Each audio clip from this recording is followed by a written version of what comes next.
We hope you enjoy The Magicians, The Assassin by Rachel Lawson. The Assassin. A tall, handsome man in a black shirt and pants, with glasses, sat in his dingy little office. He was scribbling on papers with some skill with a black quill and ink. He stopped when he heard his son Lance arguing with his assistant outside the office. "Go away, necromancer, he's working." Blake Alexander heard his assistant shouting. "But I have to see him, it's important," Lance shouted back. Blake got up, walked to the door, and opened it standing in the doorway. He asked why they were arguing. "He wanted to disturb you from your important work, Dante," Blake's assistant said.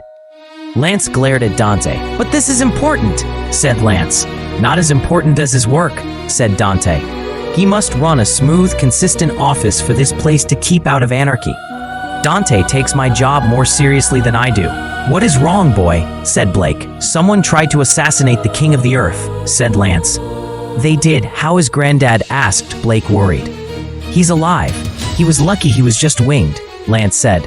"I told him it was not important. Nobody died," Dante said. "So it was not important," said Blake. "The Emperor of the Grim Reapers and the Underworld, among other things." "Where is he?" asked Blake. "Charing Cross Hospital under police guard." "That is not all I came to say. Fate has decreed that I am to kill the assassin," said Lance. "Oh? Do we know who they are?" asked Blake curiously. "That's the problem, we don't," said Lance sadly. "We'd better go see my granddad and find out how he is and what he knows," Blake said. "No, you have work to do, Blake," said Dante. "No, I have to see the King of the Earth," said Blake, standing up to Dante, who was a bit of a pen pusher and took Blake's job too seriously.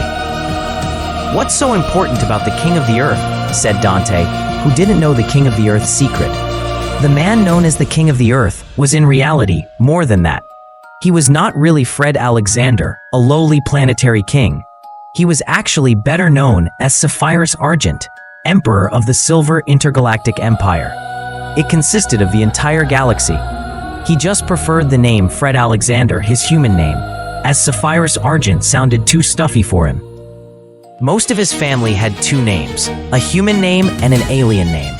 All but Lazulite Argent, the last fate, who reigned as ruler of everything.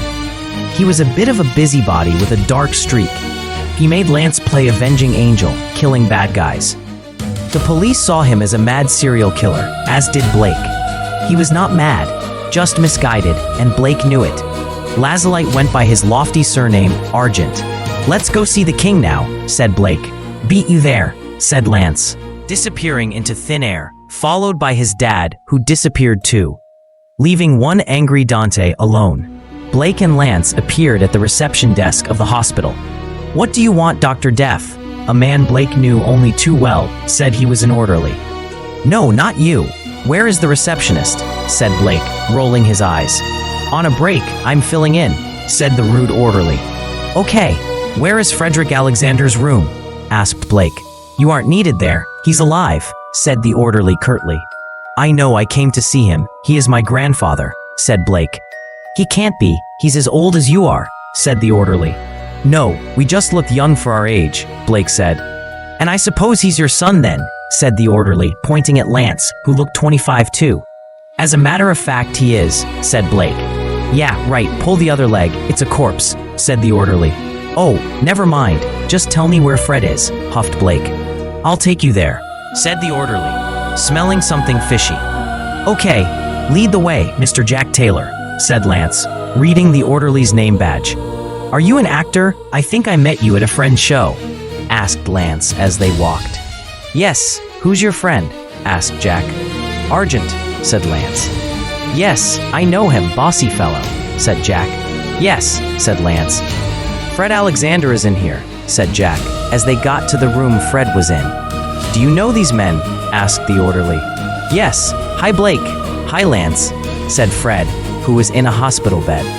He was under the guard of a policeman in odd clothes. He wore a red tux and top hat and was masked. "Are you one of them magicians?" asked Jack, seeing the policeman. The magicians were alien superheroes who helped out the police. "Yes," said Blake, Lance, Fred, and the man in red at the same time. "I was talking to him," said Jack, pointing at the man in red. "Hi, Uncle Reynard," said Blake to his great-uncle, the man in red. "Hello, Blake." "Hello, Lancelot. I was just asking the king here about his shooter," said Ray, who was Fred's brother. "King? What is he king of?" asked Jack. "I'm the king of the world," Fred said awkwardly, hoping not to sound too pretentious. "The world? What world?" Jack asked. "This world, the Earth, of course," said Ray, who laughed at the thought anyone would need to ask. "He's one of your kind?" asked Jack. "He's my brother, the Red Fox, the king of Mars," said Fred.